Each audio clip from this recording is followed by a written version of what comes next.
Hello students.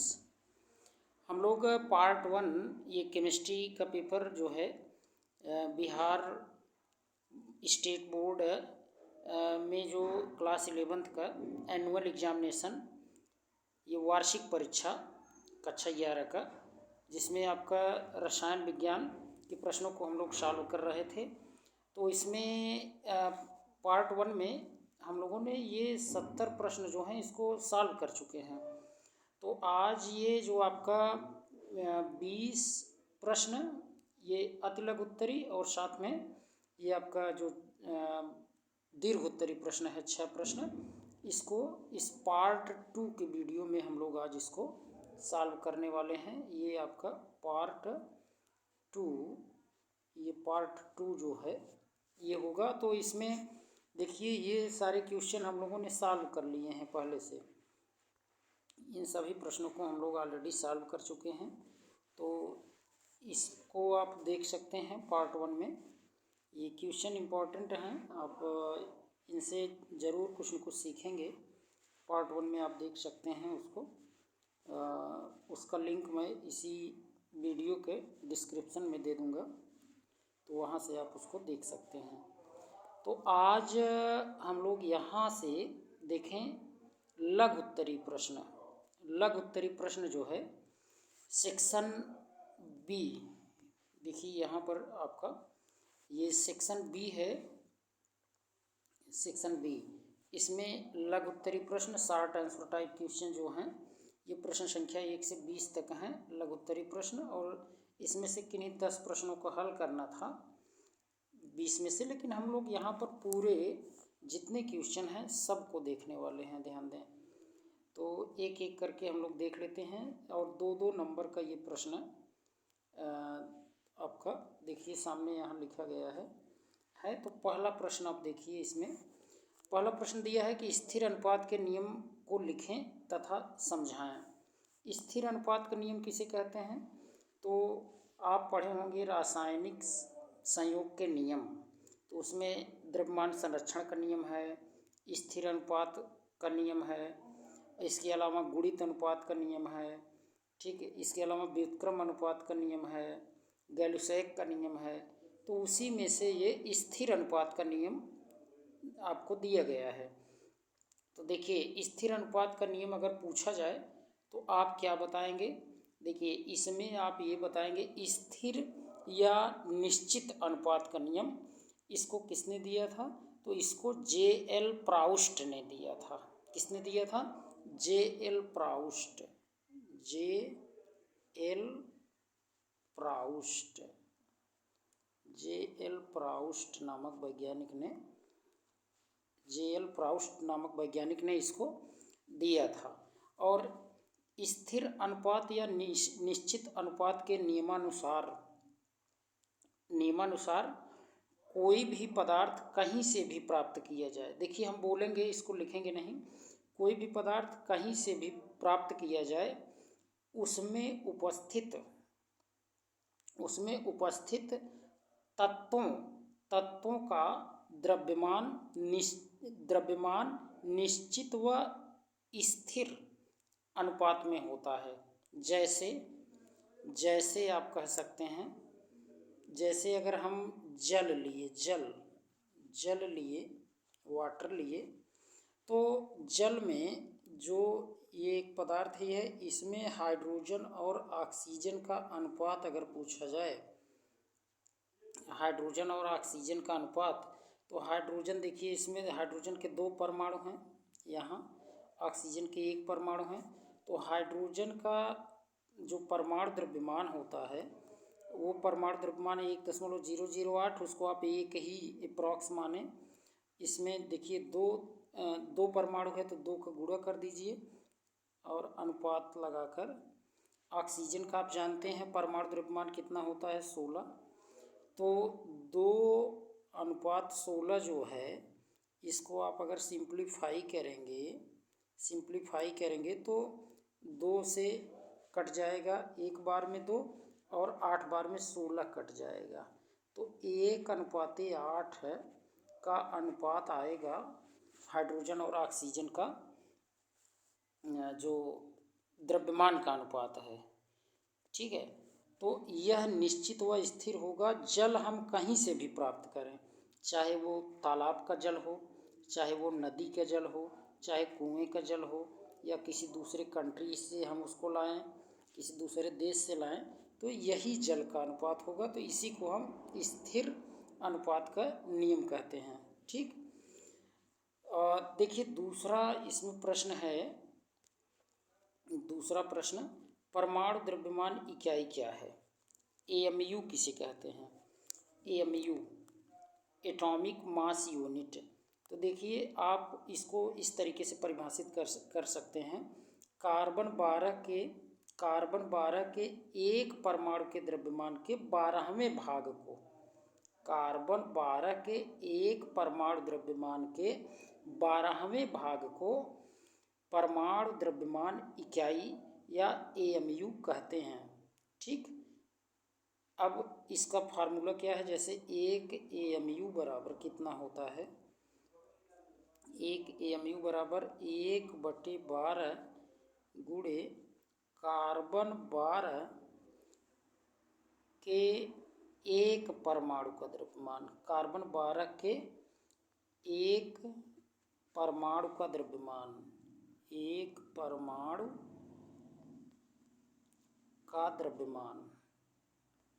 का द्रव्यमान।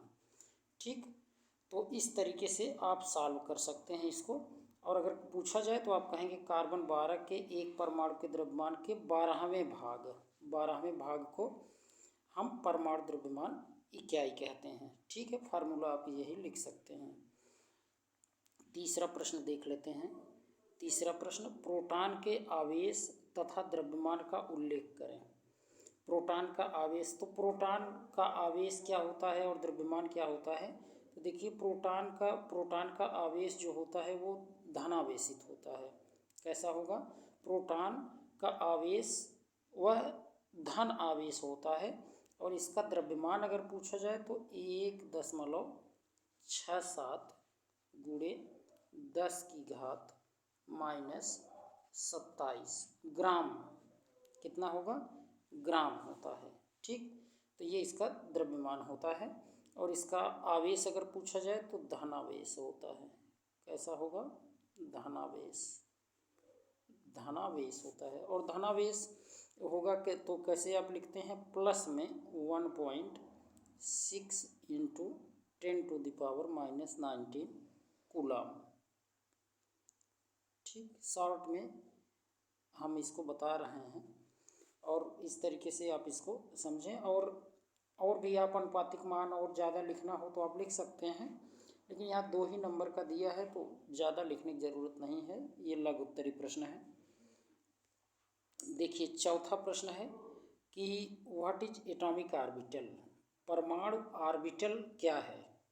परमाणु ऑर्बिटल क्या है? तो आप बताएंगे कि परमाणु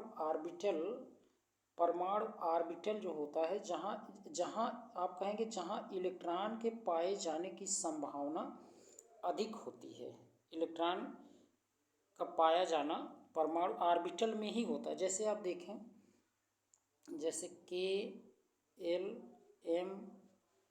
KLMN होता है ना, KLMN, तो ये तो कोष हो गया, ये कोष है।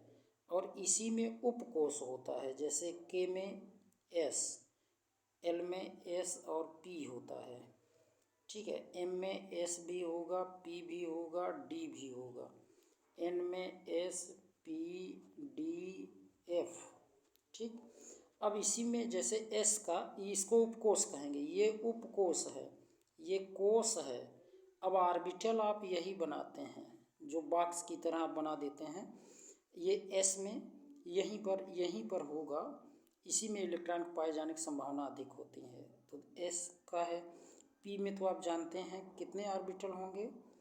3 ऑर्बिटल होता है P में, PX, PY, PZ, है ना। और ऐसे ही देखिए ऑर्बिटल यहाँ हम बना रहे हैं। आप ऑर्बिटल लिखना है, ऑर्बिटल क्या है तो आप क्या लिखेंगे कि आप कहेंगे कि इलेक्ट्रॉन के पाए जाने की संभावना जहाँ अधिक होती है उस वही परमाणु का ऑर्बिटल होता है।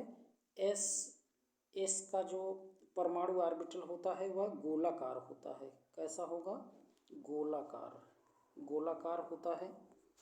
ठीक है। पी का डम्बलाकार होता है। डमरू के आकार का डम्बलाकार होता है। और डी का डबल डम्बलाकार होता है। द्विडम्बलाकार। डबल मतलब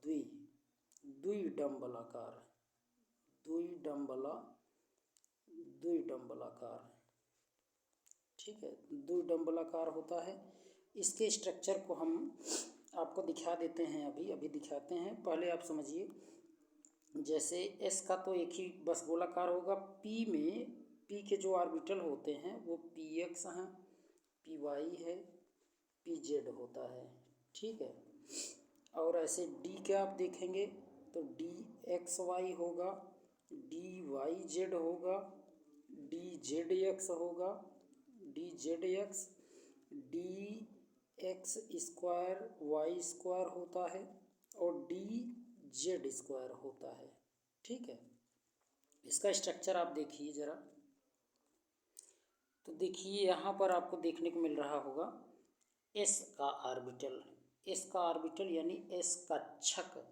तो ये देखिए गोलाकार होता है ना, गोलाकार होता है। इसमें एक्सिस होता है, x axis, y axis, z axis, x अक्ष, वाई अक्ष, जेड अक्ष। और देखिए पी ऑर्बिटल जो होता है, अभी हमने बताया था, ये आपका पी एक्स जो यक्स एक्सिस पर, अगर यक्स के एक्सिस पर ऐसे बना है तो ये पी एक्स। ठीक है। और अगर यहाँ जेड के एक्सिस पर बना है तो पी जेड है, वाई के एक्सिस पर बना है तो पी वाई है। तो ये आपका पी एक्स, ये पी एक्स है, पी जेड है और ये पी वाई है। ठीक। इसी तरीके से आपको यहाँ पर देखने को मिलेगा ये डी ऑर्बिटल के यहाँ देखें। डी ऑर्बिटल में ये आपका एक्सिस के, ध्यान दें, बीच में होता है ये। ठीक है। अभी हमने बताया था आपको कि ये देखिए आपका d x y, d y z, d z x. ठीक है। ये तो यहाँ जो बनाया गया है ज़रा देखें, ये आपका डी जेड स्क्वायर है। ये क्या है? D Z square. ठीक है। इसका स्ट्रक्चर जो है, देखिए आप थोड़ा समझ लीजिए इसको। देखिए इस तरीके से होता है, जैसे ये आपने बनाया, ये एक्स एक्सिस है और इसको अगर आपने मान लिया कि ये एक्स हो गया, ये वाई हो गया और यहाँ पर आपने इसको जेड बना लिया। ठीक है। तो अगर आपको डी एक्स वाई बनाना है तो एक्स और वाई जो देख रहे हैं, एक्स और वाई, एक्स यहाँ है और वाई ये यहाँ तक आएगा, ये सीधा सीधा वाई है। तो यहाँ इसको उसी को छोड़ दीजिए, एक्स वाई के बीच में छोड़ करके और बना लीजिए। ठीक है। एक यहाँ बन रहा है, एक यहाँ बन रहा है, ये इस तरीके से। ठीक है। और ऐसे ही अगर आपको बनाना है डी एक्स वाई हुआ, डी जेड एक्स अगर बना रहे हैं, डी जेड एक्स अगर बना रहे हैं तो आप एक्सिस ऐसे बनाएंगे। ठीक है। ये आपका एक्स है, ये वाई है, ये जेड है। तो इसमें जेड और यक्स को इस बार छोड़ दीजिए। जेड यक्स मतलब यहाँ ये और ये छोड़कर अब इसको यहाँ मत बनाइए, यहाँ नहीं बनाना, यहाँ आप इसके लोब बना दीजिए। ठीक है। यहाँ बना दीजिए और यहाँ बना दीजिए इस तरीके से। ठीक। तो देखिए ये तरीका होता है। और अगर आपका ऐसे डी एक्स वाई हुआ, डी वाई जेड हुआ, डी जेड एक्स हुआ, फिर डी, अगर आपको एक्स स्क्वायर वाई स्क्वायर बनाना है तो ठीक उसी एक्सिस पर ही बना देते हैं। जैसे ये एक्स अगर है और ये अगर वाई है, वाई आप एक्सिस बदल सकते हैं, ध्यान दें। ये अगर जेड है तो कहीं कहीं तो जैसे जो नहीं बनाना होता तो एक्सिस ही हटा दिया जाता है। जैसे डी एक्स स्क्वायर और वाई स्क्वायर के लिए ये हो जाएगा, ठीक है। अगर डी जेड स्क्वायर बनाना है तो यही जेड है तो केवल ये इसी बना दिया जाता है और रोटेशन करते रहते हैं इसके अराउंड, ठीक है। तो इस तरीके से स्ट्रक्चर वही दिया गया है यहाँ पर, जानते रहिए। और एफ का तो काफ़ी कॉम्प्लेक्स है, उसका भी ऑर्बिटल आप यहाँ देख सकते हैं, ठीक। तो देख लेते हैं हम लोग अब नेक्स्ट क्वेश्चन, ठीक। देखिए नेक्स्ट क्वेश्चन है आपका ये 5वां प्रश्न, पृष्ठ तनाव किसे कहते हैं। तो पृष्ठ तनाव क्या होता है, देखिए यह एक प्रकार का बल होता है जो तरल पदार्थ हैं उसको बांधे रखता है, ठीक है। तो इसको आपको हम दिखाते हैं। हाँ, तो देखिए यहाँ पर आपको देखने को मिल रहा होगा पृष्ठ तनाव, सरफेस टेंशन, किसी द्रव का वह विशेष गुण जिसके कारण उसका मुक्त पृष्ठ एक खिंची हुई प्रत्यास्थ झिल्ली की भांति व्यवहार करता है तथा कम से कम क्षेत्रफल घेरने का प्रयत्न करता है, मतलब वही बांधे रखता है। और द्रव के इस गुणधर्म को ही हम क्या कहते हैं, पृष्ठ तनाव कहते हैं। जैसे आप देखते हैं बारिश में जो जल की बूंदें हैं वो गोलाकार होकर पड़ती हैं, गोल आकार में हो जाती हैं, तो उसका रीजन क्या होता है, यही पृष्ठ तनाव ही होता है, ठीक। तो इस तरीके से आप जैसे यहाँ फिगर के माध्यम से समझ सकते हैं। देखिए यहाँ पर आपको देखने को मिल रहा होगा, जैसे ये लिक्विड है, लिक्विड का ये देखिए उसका सरफेस है, तो ये क्या करता है, पृष्ठ तनाव के कारण ही ये एक दूसरे से बंधा है। देखिए नीचे की तरफ यहाँ एक फोर्स कार्य कर रहा है नीचे की तरफ, ये पृष्ठ तनाव ही इसका कारण है, ठीक। तो इस तरीके से आप इसको समझ सकते हैं यहाँ। चलिए हम लोग नेक्स्ट क्वेश्चन देखते हैं। तो हम लोग देख लेते हैं नेक्स्ट क्वेश्चन। देखिए विस्तारात्मक और गहन गुण क्या है, यानी what is extensive and intensive property. इसके बारे में हमने एक ट्रिक भी बताया है, आप उसको देख सकते हैं। या आइए हम इसके बारे में आपको थोड़ा सा डिटेल बताते हैं। तो देखिए यहाँ आपको देखने को मिलेगा ये अंतर क्या है, इंटेंसिव प्रॉपर्टी और क्या है एक्सटेंसिव प्रॉपर्टी। देखिए तो इसमें जो इंटेंसिव प्रॉपर्टी होता है, इंटेंसिव, यह देखिए इंडिपेंडेंट प्रॉपर्टी होती है। क्या होती है, इंडिपेंडेंट प्रॉपर्टी, मतलब ये स्वतंत्र होती है। और इसी को आप लोग क्या कह देते हो, तो इसी को आप लोग कह देते हैं कि इंटेंसिव को ही आप लोग कह देते हैं गहन गुण। क्या होता है, गहन गुण। और ये एक्सटेंसिव जो होता है इसको हम लोग क्या कह देते हैं, विस्तारात्मक। एक्सटेंसिव विस्तारात्मक, ये डिपेंडेंट प्रॉपर्टी होती है, मतलब किसी पर निर्भर होती है। और देखिए जो इंटेंसिव प्रॉपर्टी होती है, इंटेंसिव प्रॉपर्टी, यह देखिए साइज डज नॉट चेंज, इसमें साइज नहीं बदलता है ना, लेकिन इसमें क्या होता है, एक्सटेंसिव में साइज बदल जाता है, ठीक। और it can be computed, it can be computed, it can not be computed, ठीक। ये देखिए ये किसकी बात हो रही है, इंटेंसिव की। आपका left side intensive, right side extensive है, ध्यान दें। इंटेंसिव प्रॉपर्टी को आसानी से हम पहचान सकते हैं, कैन बी इजीली आइडेंटिफाइड, और इसको हम आसानी से नहीं पहचान सकते, can not be easily identified. Example आप देखें, एग्जाम्पल ही तो अधिक पूछा जाता है, ध्यान दें।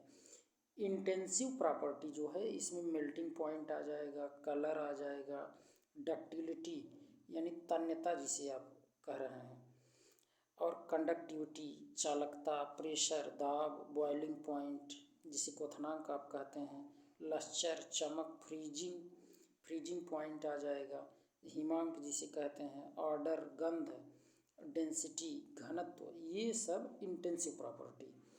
और जो आपका एक्सटेंसिव प्रॉपर्टी है ये इसमें लेंथ, लंबाई है ना, इसको आप देखिए आसानी से पहचान भी सकते हैं, लंबाई कितनी है, ठीक है। और लंबाई को आप देखें चेंज भी हो जाता है, कम ज़्यादा हो जाएगा। मास, द्रव्यमान, वेट, वॉल्यूम, जिसे आप आयतन कहते हैं, तो ये सब के सब आपके क्या कहे जाएंगे, राइट साइड वाला आपका एक्सटेंसिव है और लेफ्ट साइड का इंटेंसिव। ठीक, तो इसको आप समझ गए होंगे। हम लोग अब नेक्स्ट देखते हैं। देखिए नेक्स्ट क्वेश्चन है आपका ये, ऊष्मागतिकी के प्रथम नियम को लिखें। तो आप जानते हैं ऊष्मागतिकी के प्रथम नियमानुसार कि जो ऊष्मा है या ऊर्जा है, उसको हम न तो नष्ट कर सकते हैं और न ही उत्पन्न कर सकते हैं, बल्कि एक रूप से दूसरे रूप में परिवर्तित कर सकते हैं। यानी आप कह सकते हैं कि energy can not be created or destroyed, but it can be converted into one form to another form। इसको हम एक रूप से दूसरे रूप में बदल सकते हैं, लेकिन इसको हम उत्पन्न नहीं कर सकते और न ही इसको नष्ट कर सकते हैं, बल्कि एक रूप से दूसरे रूप में इसको हम बदल सकते हैं। तो ये आपका ऊष्मागतिकी का प्रथम नियम है। बस 2 नंबर का ये क्वेश्चन है, तो और ज़्यादा लिखने की ज़रूरत नहीं। नेक्स्ट क्वेश्चन देखें। नेक्स्ट क्वेश्चन है, अम्ल एवं क्षारक संबंधी लुईस के सिद्धांत को लिखें। अम्ल क्या है, क्षारक क्या है? देखिए लुईस के सिद्धांत यहाँ कहा जा रहा है। तो अम्ल, ध्यान दें, अम्ल की बात अगर हो तो अम्ल वे पदार्थ होते हैं जो लोन पेयर यानी युग्मित इलेक्ट्रॉन ग्रहण कर सकते हैं। देखिए, तो अम्ल वे पदार्थ होते हैं जो लोन पेयर यानी युग्मित इलेक्ट्रॉन ग्रहण कर सकते हैं। जैसे आपका BF3 हुआ, ये आपका क्या है, लुईस अम्ल है। AlCl3 हुआ, AlCl3 हुआ। इसके पास इसका अष्टक पूर्ण नहीं होता, इनका अष्टक पूर्ण नहीं होता, ये युग्मित इलेक्ट्रॉन ग्रहण कर सकते हैं। इसके अलावा EFeCl3 भी है ना, बहुत से एग्जाम्पल हैं। क्षारक क्या है, लुईस क्षारक, तो आप कहेंगे ऐसे यौगिक या ऐसे पदार्थ जो लोन पेयर इलेक्ट्रॉन जो है, यानी कि लोन पेयर ऑफ इलेक्ट्रॉन यानी युग्मित इलेक्ट्रॉन को वो उनके पास अधिकता होती है, वो दे सकते हैं किसी को। ऐसे यौगिक जो lone pair of electron donate कर सकते हैं, उसको हम क्या कहेंगे, जैसे आपका अमोनिया हुआ, अमोनिया ये आपका क्या कहा जाएगा, इसके पास देखिए लोन पेयर होता है, तो ये आपका लुईस क्षार के अंतर्गत आ जाएगा। ठीक, और 10वां नंबर क्वेश्चन देखिए, 2 ऐसी उत्क्रमणीय अभिक्रियाओं को लिखें जिसमें Kp और Kc, Kp बराबर Kc के हो। तो ऐसी कोई गैस होती है जिसमें रिएक्टेंट साइड और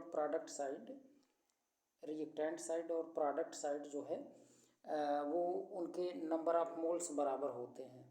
जैसे H2 + Cl2, और एक बात, ये दोनों दिशाओं में होकर चलती हैं, साम्य अवस्था में होती हैं, जैसे 2HCl। तो ये भी गैस है, ये भी गैस है, ये भी गैस है, ये भी गैस है। ठीक है, इधर देखिए इसके एक अणु है, इधर भी एक अणु है, तो एक 2 अणु हो गया, और इधर 2 अणु है, ये है, देख रहे हैं यहाँ 2HCl लिखा ही है। तो इस तरीके से ये आपका उत्क्रमणीय अभिक्रिया है, इसमें Kp Kc के बराबर है। इसके अलावा और भी आप लिख सकते हैं, 2 इसमें कहा लिखने के लिए ना, 2 ऐसी उत्क्रमणीय अभिक्रियाएँ।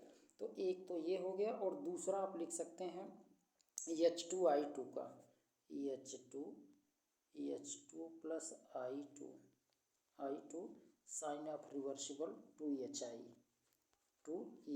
ये भी गैस है, ये भी आयोडीन गैसियस फॉर्म की बात हो रही है, ये भी गैस। तो इस तरीके से ये भी आपका कहा जाएगा। आयोडीन ये जो होता है, आयोडीन ध्यान दें, ये आयोडीन नमक में होता है, पूरा नमक ही आयोडीन नहीं है।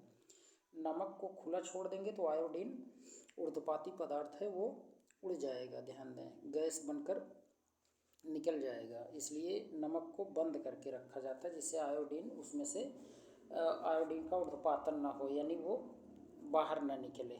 क्योंकि ऊर्ध्वपातन में आप जानते हैं कि ठोस पदार्थ बिना द्रव में बदले सीधे गैस में बदल जाता है।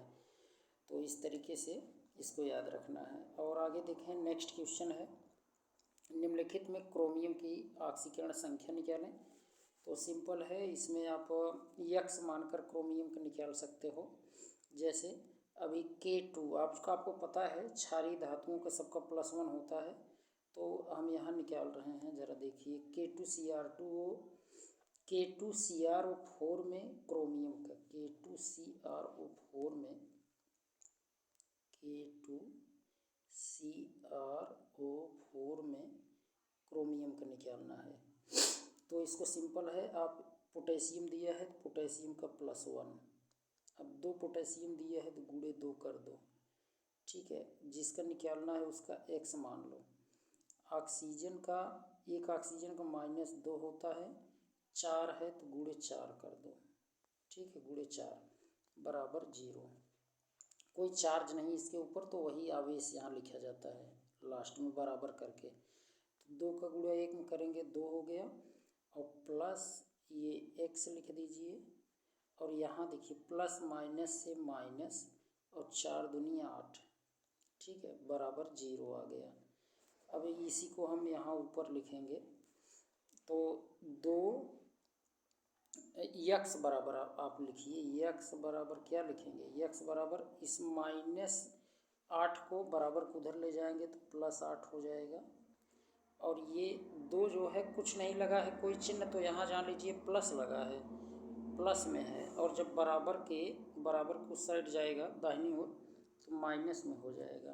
तो 8 से 2 निकालेंगे तो कितना आ जाएगा, +6 आ जाएगा, ठीक है। इस तरीके से आप निकाल सकते हैं। इसमें ये K2CrO4 में क्रोमियम का कितना आ गया, +6।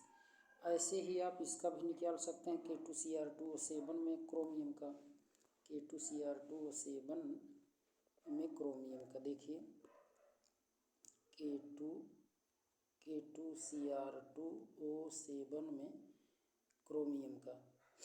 तो सिंपल है, यहाँ 2 पोटेशियम, इसका 2 ही हो जाएगा, और प्लस 2 क्रोमियम के लिए 2x आप मान लेंगे, ठीक है, प्लस। और देखिए एक ऑक्सीजन का -2 होता है, 7 का 7 का गुणा कर दीजिए, बराबर कोई चार्ज नहीं है, 0 चार्ज। ऐसे ही यहाँ 2 प्लस 2x, ठीक है, प्लस माइनस से माइनस, 7 दूनी 14 बराबर 0, ठीक। अब हम इसी को ऊपर लिख रहे हैं, तो 2x बराबर लिखिए, 2x बराबर आप लिख दीजिए, ये -14 है, उधर जाएगा तो +14 हो जाएगा। और यहाँ पर देखिए ये 2 है, ये कुछ नहीं है तो प्लस में है, और इधर आएगा तो माइनस हो जाएगा। तो अब आप समझ गए होंगे, 14 से 2 निकालेंगे 12, और x बराबर 2 से भाग दे देंगे, 2 छक 12, यानी +6 आ जाएगा। इसका भी क्रोमियम का कितना आ जाएगा, +6 यहाँ भी। तो इस तरीके से निकाल सकते हैं। और इसके अलावा देखिए, और देख लिया जाए क्या क्वेश्चन दिए गया है। हाँ, 12वां नंबर क्वेश्चन देखिए, 12 नंबर क्वेश्चन यहाँ, आवर्त सारणी के आवर्त में तत्वों की परमाणु त्रिज्या किस प्रकार बदलती है। आवर्त सारणी में आवर्त में पूछा है, आवर्त में, आवर्त मतलब जो इस तरीके से आपको जैसे आप देखते हैं आवर्त सारणी में, यहाँ हाइड्रोजन है, फिर लिथियम है, फिर सोडियम है, पोटेशियम, रुबिडियम, सीजियम, फ्रांसियम, इस तरीके से ऐसे ऐसे आप देखेंगे, इस तरीके से देखना है। ये 7 होते हैं आवर्त। तो जब कभी भी आप लेफ्ट मतलब यस ब्लॉक से आप राइट की ओर जाते हैं, यानी पी ब्लॉक की ओर, तो होता क्या है, परमाणु त्रिज्या ध्यान दें धीरे धीरे घटती है। सामान्यतः की बात कर रहे हैं, सामान्य रूप से, यानी यस ब्लॉक की ओर बढ़ी रहेगी, उससे छोटी धीरे धीरे ऐसे होती चली जाती है, ध्यान दें इस तरीके से, ठीक है। तो आप जैसे जैसे यस ब्लॉक से पी ब्लॉक की ओर जाएंगे, आवर्त की ही बात हो रही है, तो परमाणु त्रिज्या क्या होगी, घटती है, ठीक। इस बात को जानते रहिए। ऐसा क्यों होता है, ऐसा इसलिए होता है क्योंकि नाभिकीय आवेश जो है वो बढ़ता है, नाभिक पर जो आवेश है वो बढ़ता है, जिससे वह इलेक्ट्रॉनों को अपनी ओर खींचता है, और इसीलिए उसका जो परमाणु त्रिज्या होती है वो संकुचित होती है, घट जाती है। ठीक, नेक्स्ट क्वेश्चन देखते हैं 13 नंबर का प्रश्न। फ्लोरीन, क्लोरीन, ब्रोमीन, आयोडीन को उनकी बढ़ती हुई इलेक्ट्रॉन बंधुता के क्रम में सजाएं। तो देखिए, बढ़ती हुई इलेक्ट्रॉन बंधुता जो होती है, इलेक्ट्रॉन बंधुता, इलेक्ट्रॉन को बांधने के लिए सबसे ज़्यादा ध्यान दें क्लोरीन की सबसे ज़्यादा होती है, याद रखना है आपको, इसके बारे में हम डिटेल जानकारी दे रहे हैं। हाँ, तो देखिए, इलेक्ट्रॉन एफिनिटी यानी इलेक्ट्रॉन बंधुता decreases down the group, group में हमेशा क्या होती है, जाने पर घटती है। Since the atomic size increases down the group, क्योंकि जैसे जैसे नीचे आ पाते हैं वैसे वैसे क्या होता है, वैसे वैसे ध्यान दें उसका एटॉमिक साइज जो है वो बढ़ता है, और एटॉमिक साइज जब बढ़ेगा तो आप जान रहे हैं कि उसकी जो इलेक्ट्रॉन एफिनिटी होगी वो क्या होगी, घटेगी। इलेक्ट्रॉन को बांधने की क्षमता वो घटेगी, क्योंकि नाभिक से बाह्यतम कोश में उपस्थित इलेक्ट्रॉन के बीच की दूरी बढ़ रही है, तो दूरी बढ़ेगी तो उतना अच्छे से वो अट्रैक्ट नहीं कर पाएगा, इसलिए घटती है। ठीक, और इसके अलावा ज़रा देखिए, लेकिन एक बहुत इम्पॉर्टेंट बात, ये वेरी इम्पॉर्टेंट है, इसको थोड़ा समझिए ये point. But the chlorine has more electron affinity than fluorine, fluorine से ज़्यादा क्लोरीन के पास ये इलेक्ट्रॉन को अपनी ओर बांधने की क्षमता होती है, क्योंकि इसका आकार छोटा होता है, इलेक्ट्रॉन का घनत्व बढ़ जाता है, इसीलिए क्लोरीन के ज़्यादा होती है। और अगर आप ऑर्डर देखेंगे तो क्लोरीन का सबसे ज़्यादा होगा, उसके बाद फ्लोरीन का नंबर आएगा। ठीक है, तब इसके बाद नंबर आएगा आपको किसका, ब्रोमीन का, फिर आयोडीन का, तब नंबर आएगा। ये ध्यान देना, होना चाहिए था आपके अनुसार फ्लोरीन सबसे ज़्यादा, लेकिन फ्लोरीन से ज़्यादा क्लोरीन, ये थोड़ा जानते रहिए, क्योंकि इसका आकार छोटा होता है, इसीलिए इससे ज़्यादा क्लोरीन का इलेक्ट्रॉन बंधुता हो जाती है। ठीक है, तो इसका करेक्ट ऑर्डर यही है। देखिए, सबसे ज़्यादा किसकी हो गई, क्लोरीन की, तब फ्लोरीन की हुई, उसके बाद ब्रोमीन, फिर आयोडीन। ठीक, तो इस तरीके से आप इसको सॉल्व कर सकते हैं। नेक्स्ट देखते हैं, देखिए नेक्स्ट क्वेश्चन, ये सिग्मा और पाई बंधनों में से आप क्या समझते हैं। सिग्मा बंध जो होता है, ध्यान दें, सिग्मा बंध जो होता है वो जो कक्षक होते हैं, कक्षक ऑर्बिटल, जैसे मैं पी कक्षक अभी लिया, यहाँ पी एक्स मान लो है, पी एक्स ले लिया, और एक दूसरा मैंने और ले लिया पी ऑर्बिटल ही, तो जब इनके हेड टू हेड यानी हेड हेड ओवरलैप करते हैं तो सिग्मा बंध बनता है। ठीक है, अक्षीय अतिव्यापन, अक्ष एक्सिस जब जुड़ते हैं तो इस तरीके से जुड़ जाएंगे ये अक्षीय अतिव्यापन से, तो यहाँ सिग्मा बंध बना। ठीक है, यहाँ पर आप देखें तो ये सिग्मा बंध हो जाएगा, ये सिग्मा बंध यहाँ पर बना, तो ये आपका सिग्मा बॉन्ड हो जाएगा। ठीक है, और अगर जैसे देखिए, अगर यहीं पर पार्श्वीय अतिव्यापन हो जाए, जैसे पार्श्वीय अतिव्यापन साइड वाइज ओवरलैपिंग हो जाए, ठीक है, साइड वाइज ओवरलैपिंग हो जाए, तो यहाँ पर ये कुछ इस तरीके से एक दूसरे से, यहाँ साइड वाइज अगर ओवरलैपिंग हो जाती है तो कुछ इस तरीके से बन जाता है। ठीक है, साइड वाइज ओवरलैपिंग ना समझ में आया हो तो अगर इन दोनों को जोड़ेंगे तो आप देखिए कुछ ऐसा बन जाएगा। साइड वाइज ओवरलैपिंग जब होती है तो ये, अब यहाँ पर ये पाई बॉन्ड बना, ध्यान दें, और सिग्मा बॉन्ड जो होता है वो मजबूत होता है पाई बॉन्ड के कंपैरिजन में। ठीक, तो इस तरीके से आप जानते रहिए, अगर पूछा जाए कि सिग्मा बॉन्ड और पाई बॉन्ड से आप बंधन से आप क्या समझते हैं, तो आप कहेंगे अक्षीय अतिव्यापन से सिग्मा बंध बनता है और पार्श्वीय अतिव्यापन से पाई बंध बनता है। सिग्मा बंध पाई बंध की तुलना में मजबूत होता है। ठीक, अगला देखिए क्या है, इलेक्ट्रॉनों का निर्जन जोड़ी क्या है, यानी लोन पेयर ऑफ इलेक्ट्रॉन किसे कहते हैं। लोन पेयर ऑफ इलेक्ट्रॉन किसे कहते हैं, तो ध्यान दें, लोन पेयर ऑफ इलेक्ट्रॉन किसे कहते हैं, तो आप बताएंगे कि जैसे इलेक्ट्रॉनिक विन्यास करने पर, इलेक्ट्रॉनिक विन्यास करते हैं जब हम, तो जो बाह्यतम कोश में उपस्थित इलेक्ट्रॉन होता है वह साझा करके अपना अष्टक पूर्ण करता है।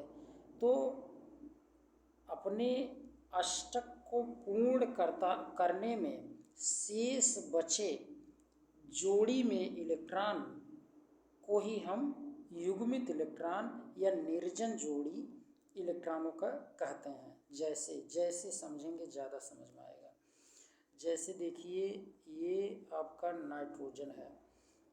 नाइट्रोजन के बाह्यतम कोश में अगर आप देखें तो 5 इलेक्ट्रॉन होते हैं।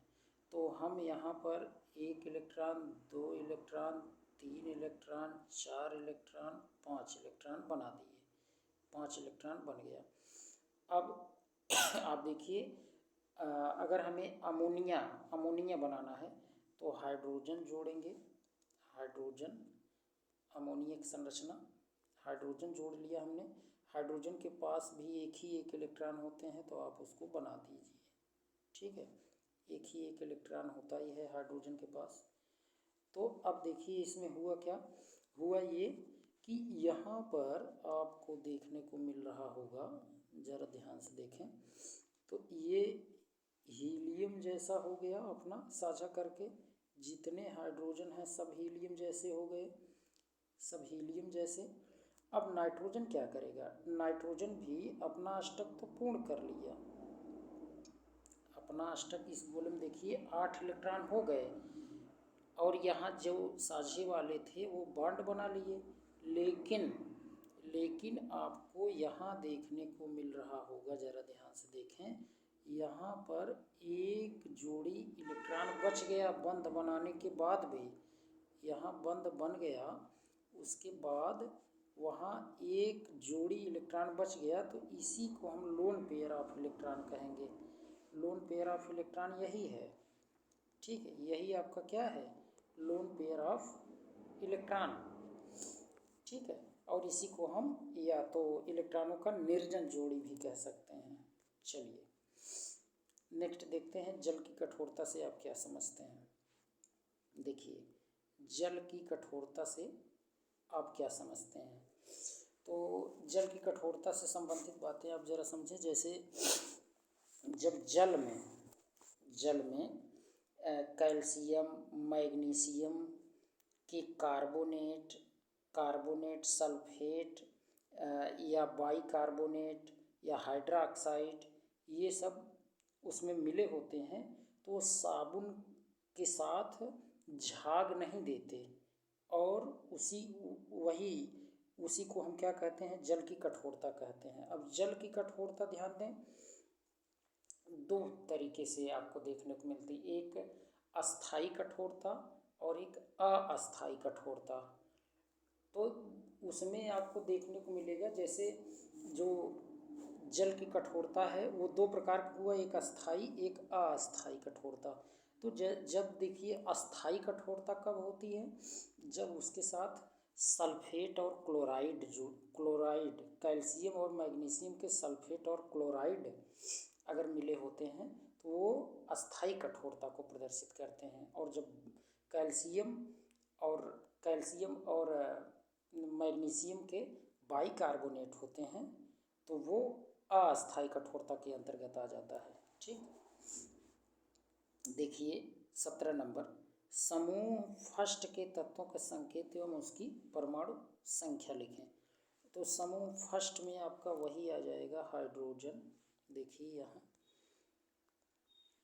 समूह फर्स्ट में हाइड्रोजन आ जाएगा, लिथियम आ जाएगा, लिथियम, हाइड्रोजन, लिथियम, इसके अलावा सोडियम, पोटेशियम, रुबिडियम। ठीक है, जगह ना होने के कारण हम बगल में लिख देते हैं सीजियम, फ्रांसियम, ठीक ये। और अगर इनसे इनका पूछ लिया जाए कि इनका क्रमांक लिखिए क्या होगा, तो इनका क्रमांक भी आप लिख सकते हैं। हाइड्रोजन का देखें, हाइड्रोजन का तो एक ही होता है, लिथियम का 3 होगा, ठीक है, सोडियम का 11 होगा, पोटेशियम का 19 होता है, रुबिडियम का 37 होगा, ठीक 37, और सीजियम का 55 होता है, 55, और फ्रांसियम का 87 होता है। तो ये इसका परमाणु क्रमांक है। तो इस तरीके से आप इसको लिख सकते हैं और इनका नाम भी लिख सकते हैं, hydrogen, lithium, sodium, potassium, rubidium, caesium, francium, ठीक। चलिए देखते हैं आर्थ्रोबोरिक अम्ल एवं मेटाबोरिक अम्ल के अणसूत्र लिखें। तो आर्थ्रोबोरिक अम्ल क्या है, तो आप जानते हैं H3BO3, H3BO3। और मेटाबोरिक अम्ल का सूत्र क्या होगा, HbO2। मेटाबोरिक अम्ल का HbO2 और आर्थ्रोबोरिक अम्ल का H3BO3। इसका स्ट्रक्चर आपको दिखा देते हैं। हाँ तो देखिए यहाँ आपको आर्थ्रोबोरिक एसिड मिल रहा है, तो H3BO3 आप देखिए H 3 है, 1 2 3, और B ऑक्सीजन देखिए 3 जुड़े हैं, HbO3, इसको आर्थ्रोबोरिक अम्ल कहते हैं। इसके अलावा आप मेटाबोरिक अम्ल जो होता है, ध्यान दें इसका फार्मूला याद रखे रहिए, HbO2 होता है, HbO2, लेकिन ये देखिए इस तरीके से रिंग बना लेता है, HbO2 ऐसे ही आपको देखने को मिल रहा होगा HbO2, देखिए HbO2, यहाँ HbO2 के कितने अणु मिले हैं, HbO2 के 3 अणु मिल करके रिंग बना लिए हैं।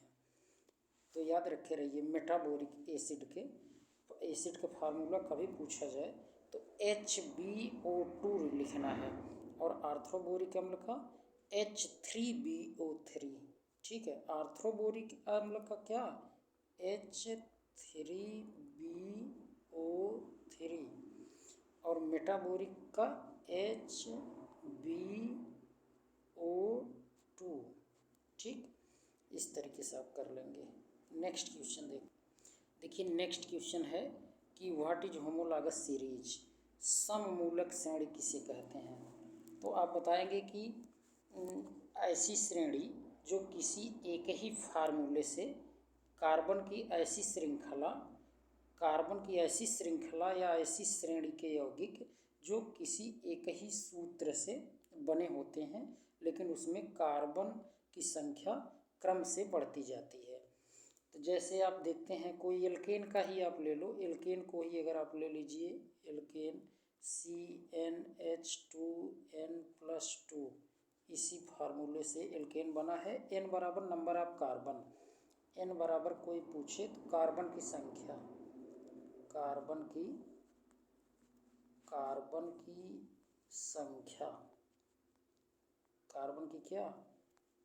की संख्या। अब जैसे देखिए एक अगर n के स्थान पर रखेंगे तो CH4 बनेगा, अगर 2 रखेंगे n के जगह पर तो C2H6 बनेगा, C2H6। अगर 3 रखते हैं तो C3H8 बनेगा, 4 रखेंगे तो C4H10 बन जाएगा, ठीक है।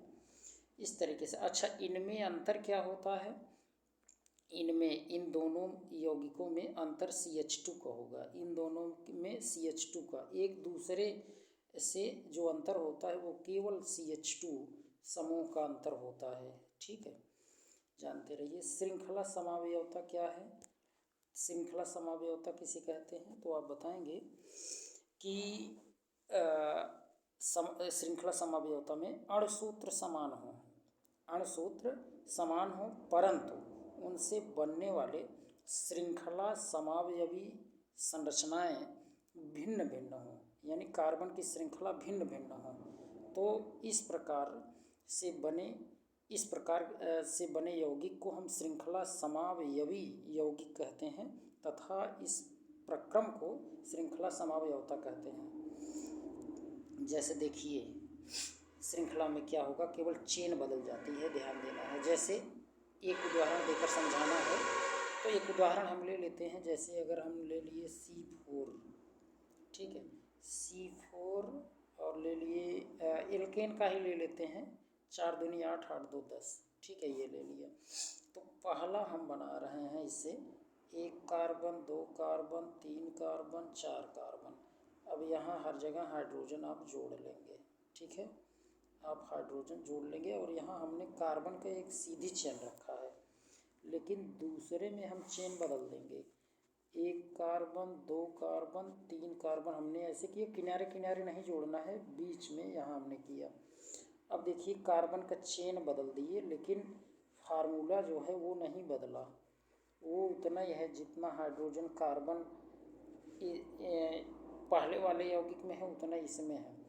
आप देखेंगे तो 4 कार्बन इसमें है, 4 कार्बन उसमें भी है। और यहाँ आप ज़रा चेक करें, यहाँ हाइड्रोजन जोड़ेंगे 1 2 3 4 5 6 7 8 9 10, 10 है भी हाइड्रोजन। और इसमें भी 10 है, 1 2 3 4 5 6 7 8 9 10। तो इस तरीके से देखिए चेन बदल गई, तो आप इसको चेन आइसोमेरिज्म कह देंगे। ठीक, समझ गए होंगे। अब देखते हैं हम लोग इसका, यहाँ 21 से 26 तक दीर्घ उत्तरी प्रश्न है। किन्हीं 3 प्रश्नों का यहाँ उत्तर देना है, लेकिन हम लोग सब कुछ देखने वाले हैं, ठीक है। तो यहाँ पर देखिए IUPAC name, very important, IUPAC name लिखना है, इसका समझना है थोड़ा सा। देखिए IUPAC नेम इसका देखना है। जैसे ए का देखिए, ए का अगर आप चेक करें, देखें, अगर आप इसको लेफ़्ट साइड से काउंट करें, दूसरे नंबर पर CH3 मिल जा रहा है। और अगर आप राइट साइड से आएंगे तो आपको तीसरे कार्बन पर मिलेगा। तो नंबरिंग सबसे पहले आप क्या करेंगे, इसका नंबरिंग कर लीजिए। देखिए यहीं से नंबरिंग कर लीजिए, 1 2 3 4 कार्बन हुआ। अब आप क्या करिए कि सब्स्टिट्यूटेड ग्रुप देखिए कौन कौन जुड़े हैं यहाँ पर, जिसकी हम गिनती न कर पाए हो वही है आपका प्रतिस्थापी समूह। तो आप लिख दीजिए दूसरे पर जुड़ा हुआ है, तो 2 फिर योजक चिन्ह, यानी कि 2 2, 2 मेथिल हैं तो डाई मेथिल, ठीक है। वैसे इंग्लिश में भी लिख सकते हो, हिंदी में भी लिख सकते हो, डाई मेथिल। वैसे IUPAC नेम हमेशा इंग्लिश में लिखेंगे तो आपको आसान होगा, डाई मेथिल। और उसके बाद 4 कार्बन है टोटल, 1 2 3 4 कार्बन। तो आप 4 कार्बन को क्या कहते हो, ब्यूट। और इनके बीच में देखिए सिंगल बॉन्ड है, तो इसको एन लगा देंगे। और आगे कुछ लिखना नहीं है, तो एन का लास्ट में ई लिख देंगे, तो 2 डाई मेथिल ब्यूटेन आप कह देंगे। ठीक, सिंपल है। दूसरा बी वाला देखते हैं। अब इसमें बी वाले में देखिए, अगर आप इधर से गिनती करेंगे तो 1 2 दूसरे पे मिल गया ये OH, और इधर से करेंगे तो यहाँ देखिए 1 2 तीसरे पे मिलेगा। तो नज़दीक जिधर से होता है उधर से ही आप करते हैं, मतलब लेफ़्ट साइड से नज़दीक है। तो 1 2 कार्बन 3 कार्बन 4 कार्बन, तो बस सिंपल है। अब इसमें जब क्रियात्मक समूह रहे तो इसको अंत में लिखते हैं, इसलिए इसका पहले पेरेंट चेन कितने कार्बन है, 4 हैं, तो हम लिख लिए ब्यूट लिख लिया। सिंगल बॉन्ड है, सिंगल बॉन्ड देखिए हर जगह सिंगल बॉन्ड है। सिंगल बॉन्ड के लिए हम क्या करते हैं, एन लिखते हैं। एन में ई नहीं लगाएंगे, क्यों, क्योंकि अभी आगे हमें लिखना है, क्या लिखना है, एल्कोहल का अनुलग्न क्या होता है, आल, और किस नंबर पर है उसे भी दिखा दो, 2। तो ब्यूटेन 2 आल। यहाँ योजक चिन्ह यूज करिए ज़रूर, ठीक है। योजक चिन्ह जैसे देखिए यही जो हमने डैश की तरह दिया है, यही योजक चिन्ह है। तो ब्यूटेन 2 आल, या इसी को 2 ब्यूटेनॉल भी कह सकते हो, ब्यूटेन 2 या 2-ब्यूटेनॉल। सी आप देखें, सी नंबर क्वेश्चन देखिए, यहाँ पर आप देखिए इधर क्लोरीन जुड़ा है, क्लोरीन सी से, क्लोरीन को क्लोरो सी से ही बोलते हैं, क्लोरो CHLO, ठीक है। तो ये तो पहले पर जुड़ा है और यहाँ से आप देखेंगे तो जाएंगे तो दूसरे पर यहाँ मिलेगा, ये पहला कार्बन हो जाएगा, तो इधर से ही आपका इस बार सही हुआ। तो आप इसको राइट साइड से यहीं से नंबरिंग करोगे, 1 कार्बन 2 कार्बन। अब आप ऊपर भी जा सकते हो, सीधे भी जा सकते हो, क्योंकि बस 3 से ज़्यादा कार्बन नहीं मिलेगा, जहाँ ज़्यादा मिलता उधर जाते। तो अब क्लोरो सी से शुरू है, मेथिल M से, तो पहले हमें क्लोरो लिखना पड़ेगा। हम लिखेंगे 1 क्लोरो 1 क्लोरो और इसके बाद 2, तो योजक चिन्ह यहाँ ध्यान दें, योजक चिन्ह लगा के 2 लिखेंगे, फिर उसके बाद फिर योजक लिखेंगे, फिर तब मेथिल लिखेंगे, मेथिल, और उसके बाद कितने कार्बन टोटल हैं, 3 है, तो प्रोप लिखेंगे, प्रोप लिखेंगे। और अब सिंगल बॉन्ड है, कुछ नहीं लिखना है, तो एन लगा देंगे, एन। अब आगे जगह नहीं, हम ऊपर लिख दे रहे हैं एन, ANE, इसी में ऐड करके लिखेंगे प्रोपेन, ठीक। 1 क्लोरो 2 मेथिल प्रोपेन, ठीक, सिंपल है। डी आप देखें, डी, इसके लिए क्या करना है, तो इसमें तो कुछ नहीं करना है, यहाँ से क्रियात्मक समूह में अगर कार्बन आ जाए तो वहीं से गिनती शुरू कर दीजिए, ठीक है। तो कितने कार्बन है, 3 कार्बन को तो हम लिखते हैं प्रोप लिख दिया, ठीक है। यहाँ थोड़ा बगल में लिखते हैं ना, ठीक, प्रोप लिख दिया, इसके लिए प्रोप हो गया। और सिंगल बॉन्ड है तो एन लिखेंगे, एन, लेकिन ध्यान दें एन का ई नहीं लिखेंगे, क्योंकि अभी कार्बोक्जिलिक ग्रुप है, कार्बोक्जिलिक ग्रुप का जो अनुलग्न होता है ओइक एसिड होता है, तो ओइक लगाएंगे, ओइक एसिड, ठीक है। तो ये आपका हो जाएगा प्रोपेनोइक एसिड, प्रोपेनोइक, यहाँ O है और ये A है, ध्यान देना, तो प्रोपेनोइक अम्ल। और देखिए लास्ट है शायद ये, तो ये इसको जब कभी ऐसा आ जाए तो आप इसको एक्सपैंड करके लिख दिए करिए, तो उससे आपको एक आसानी ये हो जाएगी, जैसे CH3C, double bond O, single bond O, फिर CH3, ठीक है। कन्फ्यूजन आपका दूर हो जाएगा, वैसे भी आप अगर खूब प्रैक्टिस किए हैं तो कोई दिक्कत नहीं। इसको आप लिखिए मेथिल, और इसको 2 कार्बन को एथ, तो मैं लिख रहा हूँ मेथिल, और उसके बाद 2 कार्बन है तो एथ, सिंगल बॉन्ड है इनके बीच में कार्बनों के, एन लिखेंगे, लेकिन ई नहीं लगाएंगे, क्योंकि अभी OAT लिखना है, एस्टर का जो होता है वो OAT, OATE, ठीक है। तो मेथिल एथेनोएट, ठीक, मेथिल एथेनोएट, इस तरीके से आप इसको कर लेंगे। तो IPAC तो हो गया, किन्हीं 2 स्थान समावयवियों तथा किन्हीं 2 श्रृंखला समावयवियों की संरचना सूत्र तथा नाम लिखें। अब देखिए स्थान समावयवी क्या होता है, किन्हीं 2 स्थान समावयवी, स्थान मतलब तो आप बताएंगे जिनका, देखिए अणुसूत्र तो ये समान हमेशा बोलना है, अणुसूत्र समान रहे, परंतु उनमें कार्बन की चेन भी समान रहे, लेकिन उससे जुड़े हुए समूह का स्थान बदला हुआ हो, तो इस प्रकार की संरचना को हम श्रृंखला समावयवी संरचना, स्थान समावयवी संरचना तथा इस प्रकार के प्रक्रम को हम स्थान समावयवता कहते हैं। तो ये हो गया स्थान समावयवी के हम लोगों को, इसमें क्या करना है, अच्छा इसका संरचना सूत्र और नाम भी लिखना है, तथा किन्हीं 2 श्रृंखला वाले का भी लिखना है। श्रृंखला वाले का भी श्रृंखला वाले में श्रृंखला चेन का श्रृंखला यानी चेन बदल देना है कार्बन का। स्थान वाला पहले देखिए, जैसे अगर आप ले लेते हैं C4, H9Cl ले लिया, ठीक है। अब देखिए इसमें क्या करना है, इसके हम बना रहे हैं स्थान समावयवी। एक चलिए इधर बना देते हैं, एक इधर बना देते हैं, इधर की तरफ नीचे की तरफ, ठीक है।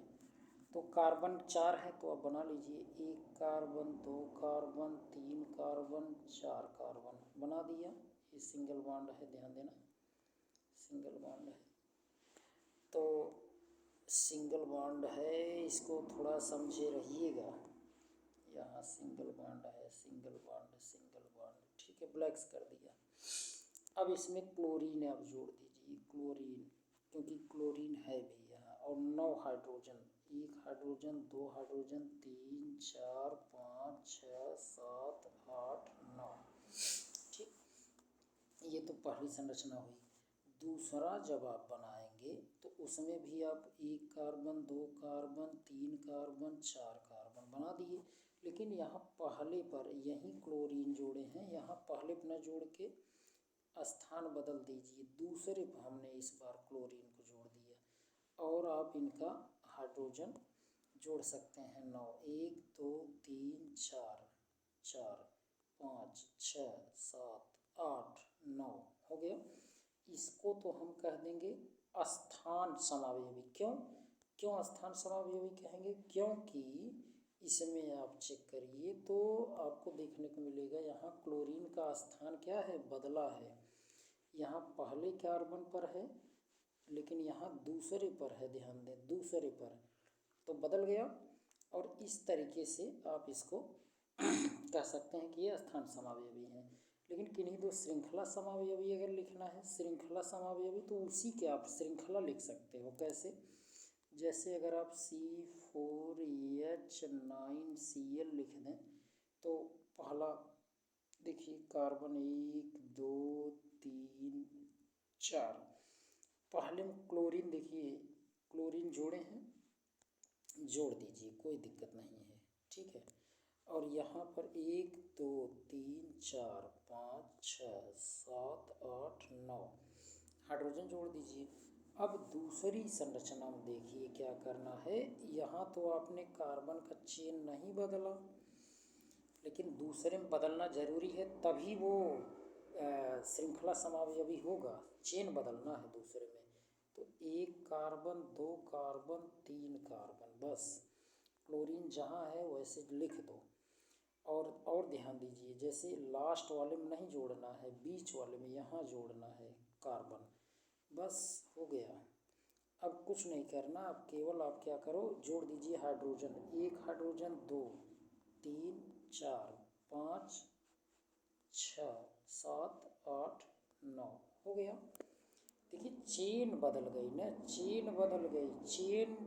चेन में यानी श्रृंखला समावयवी जब बनाना है तो श्रृंखला ही बदल दीजिए, ठीक है। स्थान समावयवी तो स्थान केवल बदलिए, कार्बन चेन वही रहने दीजिए। तो इस तरीके से आप कर सकते हैं। और प्रेरणिक प्रभाव से आप क्या समझते हैं, तो यह कितने प्रकार का होता है, उदाहरण देकर इसमें लिखना है। तो सिंपल है, प्रेरणिक प्रभाव क्या होता है तो आप बताएंगे। एकल बंध है, ये आपको ऑर्गेनिक केमिस्ट्री में देखने को मिलता है। एकल बंध द्वारा यानी सिग्मा बंध द्वारा जुड़े हुए किसी अधिक विद्युत ऋणी या जैसे हैलोजन, कोई भी समूह हो सकता है जो इलेक्ट्रॉन को अपनी ओर खींचे, कार्बन से इलेक्ट्रॉन को अपनी ओर खींचे या कार्बन को इलेक्ट्रॉन दे, तो इस प्रकार से उत्पन्न प्रभाव को हम प्रेरणिक प्रभाव कहते हैं। प्रेरणिक प्रभाव दो प्रकार का होता है, एक धनात्मक प्रेरणिक प्रभाव और एक ऋणात्मक प्रेरणिक प्रभाव। जैसे कार्बन है, ध्यान दें, कार्बन से अगर यहाँ कोई जैसे क्लोरीन जुड़ गया तो ये इलेक्ट्रॉन को क्या करेगा, अपने साइड खींचेगा। तो इलेक्ट्रॉन खींच रहा है तो यहाँ पर ऋणात्मक प्रेरणिक प्रभाव -I हो गया, ठीक। अगर यहीं पर जैसे कार्बन है और इससे मान लो हाइड्रोजन जुड़ा है, तो ज़्यादा विद्युत ऋणी कौन हो गया, कार्बन। इस बार ये इलेक्ट्रॉन खींच रहा है अपनी ओर, तो ऐसे कंडीशन में अब यहाँ हम क्या कह देंगे, ये धनात्मक प्रेरणिक प्रभाव है, यानी प्लस आई यहाँ है, ठीक है, प्लस आई। इसके अलावा जैसे मेथिल, कोई एल्किल ग्रुप हुआ, वो सब इलेक्ट्रॉन दाता होता है, अब जानते हो, ठीक है। चलिए, और आगे देखेंगे तो आपको देखने को मिल जाएगा यहाँ, जैसे देखिए निम्नलिखित पर टिप्पणी लिखना है। तो ये एडिशन रिएक्शन किसे कहते हैं? एडिशन रिएक्शन क्या है? देखिए, जब दो या दो से अधिक है, दो या दो से अधिक अणु या परमाणु आपस में मिल करके किसी एकल उत्पाद का निर्माण करते हैं, तो उसे हम योगात्मक अभिक्रिया या एडिशन रिएक्शन कहते हैं। जैसे आप देखिए, मान लीजिए कि ये कार्बन है, ऑक्सीजन है, एक क्रिया कर CO2 बना दिया, ठीक है, तो ये योगात्मक अभिक्रिया, ये दोनों आपस में जुड़ करके एक बना दिए, योगात्मक अभिक्रिया हो गया। इसके अलावा जैसे आप देख सकते हैं NH3 हुआ, NH3 प्लस HCl, ये आपस में जुड़कर नौसादर बना दें NH4Cl, तो ये आपका योगात्मक अभिक्रिया कहा जाएगा, ठीक है, सिंपल है। आगे देखें, इलेक्ट्रॉन स्नेही प्रतिस्थापन अभिक्रिया किसे कहते हैं? इलेक्ट्रोफिलिक सब्स्टिट्यूशन, अच्छा, इलेक्ट्रॉन स्नेही प्रतिस्थापन है, ध्यान देना, सिंपल है, इसको समझिए। देखिए, इलेक्ट्रोफिलिक सब्स्टिट्यूशन रिएक्शन, एक देखिए ऐसे रिएक्शन को जानने के लिए सबसे पहले हमें क्या करना होगा, जान रहे हैं? सबसे पहले हमें इलेक्ट्रोफाइल जानना पड़ेगा और न्यूक्लियोफाइल जानना पड़ेगा। इलेक्ट्रो मतलब इलेक्ट्रॉन, फाइल मतलब लविंग, इलेक्ट्रॉन को जो ग्रहण करने वाले ग्रुप होते हैं उसको इलेक्ट्रोफाइल कहते हैं, ठीक है। इलेक्ट्रोफिलिक होता है वो। अब जैसे आप देखिए,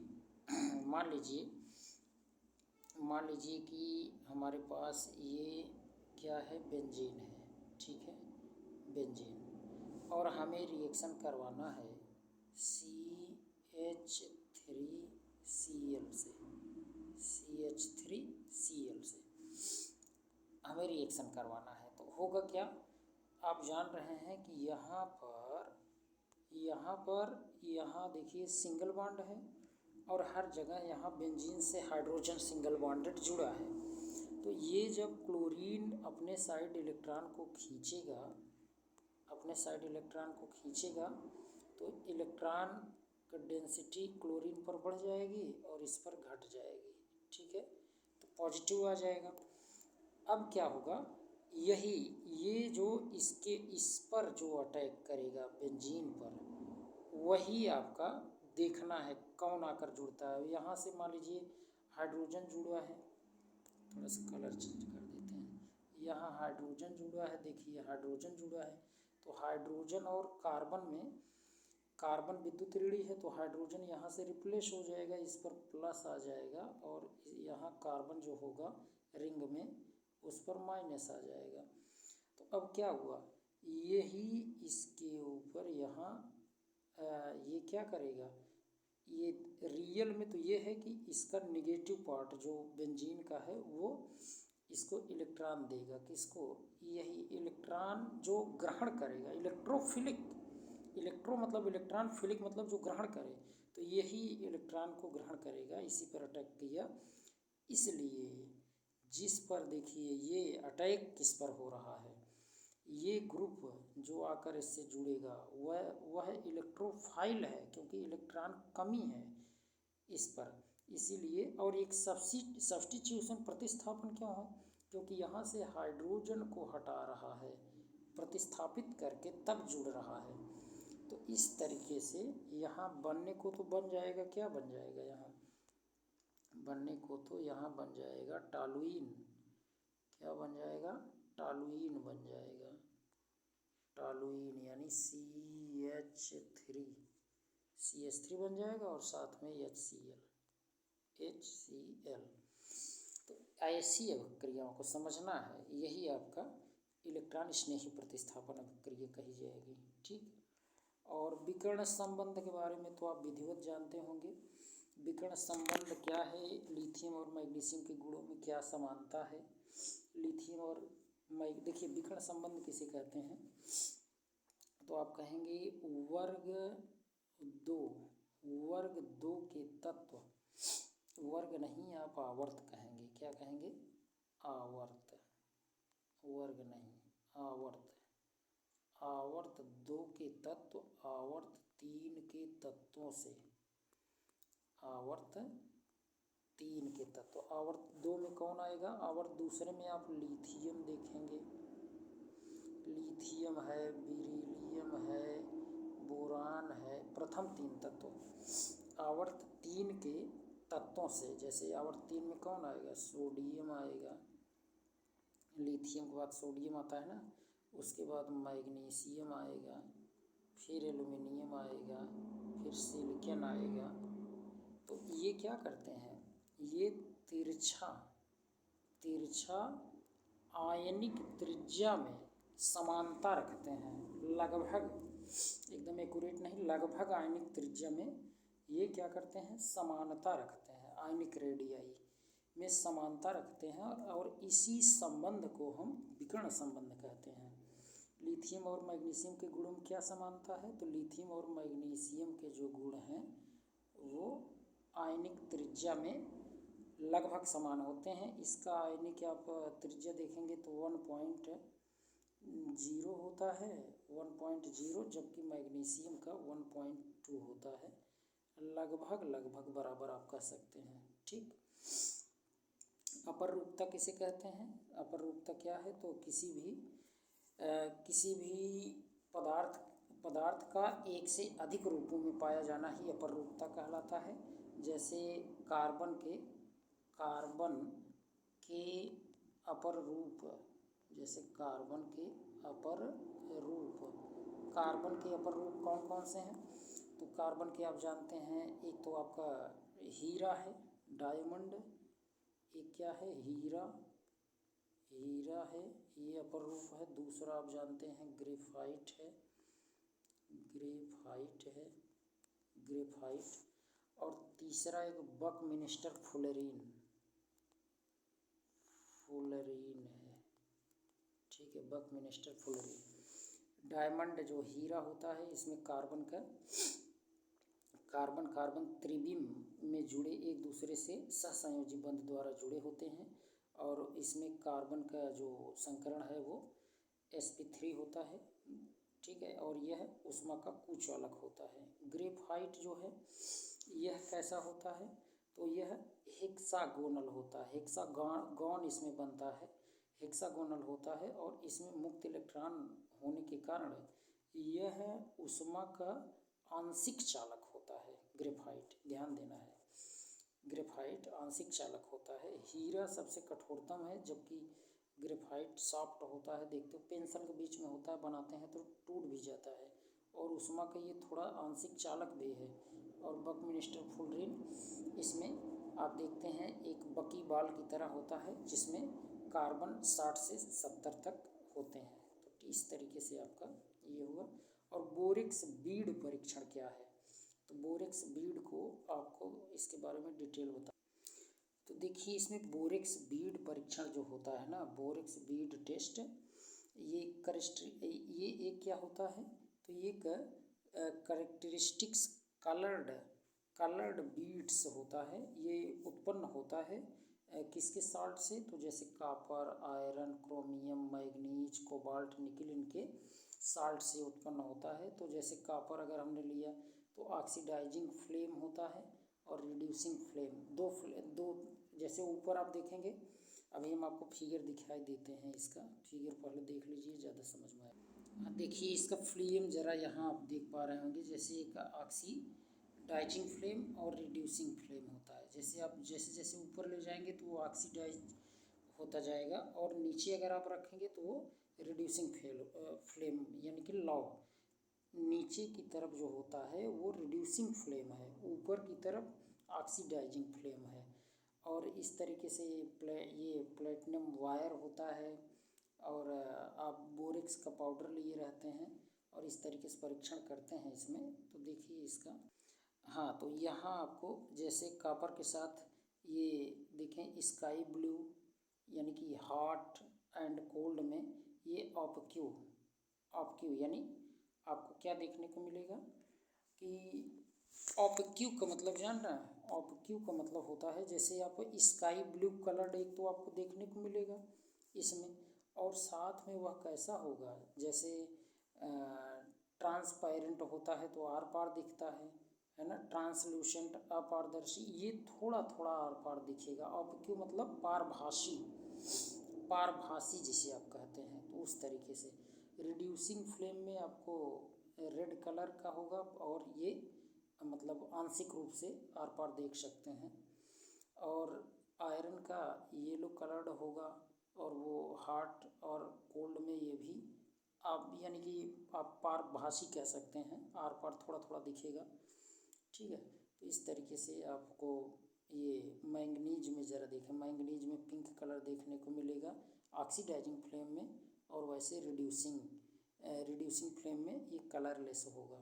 ठीक है, ऐसे ही आप कोबाल्ट में देखेंगे तो ये डीप ब्लू देखने को मिलेगा, डीप ब्लू, और जबकि इसमें भी आपको रिड्यूसिंग फ्लेम में भी डीप ब्लू देखने को मिलेगा। निकिल येलो आपको येलो ब्राउन देखने को मिलेगा, येलो ब्राउन, और अगर आप रिड्यूसिंग में देखेंगे तो आपको ग्रे देखने को मिलेगा। ऐसे मैग्नीशियम में कलरलेस, ऑक्सीडाइजिंग फ्लेम में कलरलेस होगा, जबकि रिड्यूसिंग में कलरलेस उसमें भी होगा और ऑपक्यू होगा। ठीक है, तो आज के लिए इतना ही। आपको वीडियो कैसी लगी? अगर आप नए हैं तो चैनल को सब्सक्राइब करिए और अपने साथियों को भी शेयर करिए। धन्यवाद।